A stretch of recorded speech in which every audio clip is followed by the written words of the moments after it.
Kebanyakan WFH dan kebanyakan self reward ini membuat timbangan berat badan gak kekontrol. Karena spesial banget sore hari ini kita mengundang Dr. Andralia dari Jakarta Wellness Clinic yang spesialisasinya di bagian anti-aging, slimming, dan wellness yang akan berbagi informasi kepada kita. Halo dokter, apa kabar? Aku udah nyobain berbagai macam jenis diet tapi tetap aja nih dok, naik terus. Apakah aku sudah menunjukkan gejala-gejala obesitas dok? Sebenarnya kalau obesitas atau tidak, kita hanya tinggal pakai rumus berat badan, kemudian dibagi dengan tinggi badan dalam bentuk meter, kemudian dikuadratin, kita bisa lihat BMI kita itu di mana. Kita bisa nilai apakah obesitas atau tidak. Kalau misalnya dibandingkan dengan tinggi badannya itu di angka yang dalam range normal, jadi itu tidak masalah. Tapi kalau angkanya tambah naik, jadi obesitas tersebut harus kita bantu turunkan atau kita handle supaya tidak bertambah lagi, karena lebih gampang naik daripada diturunkan. Nah dok, bagi tipsnya dong, gimana caranya diet supaya sehat tapi enak dok? Kalau pada orang yang mengalami masalah kegemukan, ada prinsip satu yang harus kita ketahui, yaitu apa yang kita makan atau intake ke dalam tubuh tidak boleh melebihi outputnya, energi yang kita gunakan. Kalau misalnya orang tersebut hanya tidur-tiduran, intake-nya harus kita hitung kalorinya. Kalau misalnya raw food ya, artinya tidak banyak proses, sebenarnya itu lebih tidak berbahaya. Misalnya kita pakai buah yang fresh, tanpa memasak, itu kalorinya pasti juga lebih rendah daripada yang kita sudah bumbuin segala macam.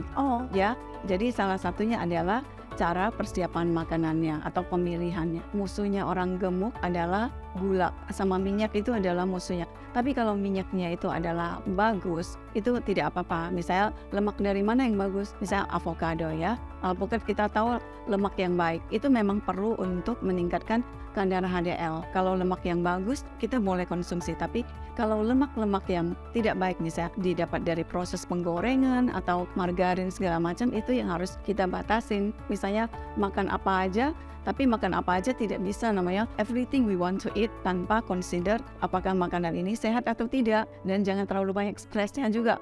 Orang stres juga create kortisol di dalam tubuh, dan kortisol itu bisa menambah deposit lemak karena proses salah satu metabolismenya bisa berdampak ke deposit fat.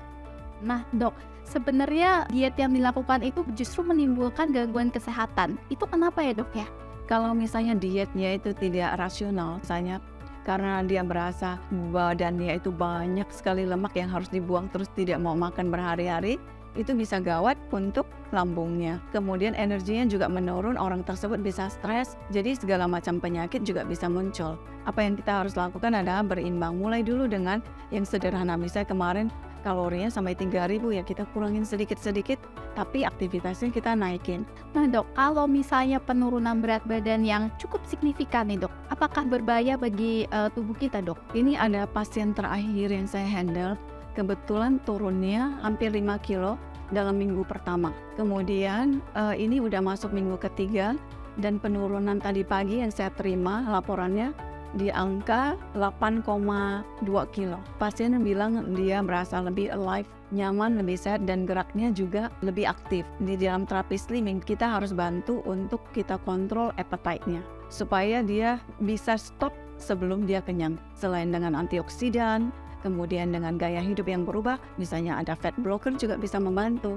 Tadi menarik dok, antioksidan dibutuhkan saat diet. Kenapa itu dok? Betul, jadi kita tahu waktu orang diet, misalnya ada pembakaran lemak berlebih di dalam tubuhnya juga, itu banyak meng-create radikal bebas. Kalau radikal bebas itu banyak sekali terjadi, kemudian kita tidak handle dengan baik, dia bisa menimbulkan kerusakan pada sel-sel di jaringan tubuh kita. Kita tahu radikal bebas itu adalah molekul yang tidak memiliki pasangan. Dengan pemberian antioksidan kita membantu meminimalkan efek samping yang lebih jauh dari pembakaran lemak tersebut. Oke, jangan lupa konsumsi antioksidan dari Natural Astaxanthin. Live more healthy with Astria.